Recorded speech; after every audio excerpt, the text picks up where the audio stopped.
नमस्कार मंडळी, आमच्या घरी रात्रीच्या जर भाकरी केल्या तर हमखास रात्रीचा भात उरतो हे मला माहीत असून सुद्धा भात हा घालायलाच लागतो. जर नाही घातला तर मुद्दामून हट्ट करून भात खायला मागतात. मग दुसऱ्या दिवशी नुसतं जिरं घालून भात परतून द्यायचा, नाही तर पोहे बनवतो तसा भात करायचा किंवा फ्राईड राईस करायचा. सकाळी ठरलं फ्राईड राईस करायचं तर थोडा ताजा भात यामध्ये मिक्स केला आणि फ्राईड राईस करायला घेतला. फ्राईड राईस करण्यासाठी घरातल्या ज्या ज्या भाज्या आवडीप्रमाणे घ्यायच्या, कोबी, गाजर, ढोबळी, टोमॅटो, कांदा बारीक उभ्या चिरून घेतल्या. लसूण आणि अद्रक ते सुद्धा बारीक कट करून घ्यायचं. पॅनमध्ये तेल घालून बारीक चिरलेलं लसूण, अद्रक, हिरवी मिरची, कांदा घालून परतून घ्यायचं.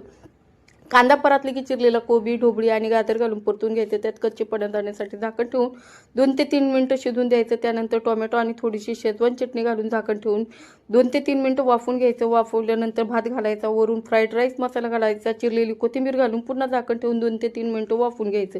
फ्राईड राईस मसाला घातला की मीठ, हळद घालायची गरज पडत नाही. मस्त इथे आपला फ्राईड राईस तयार करून झाला आहे. घरी नक्की ट्राय करा.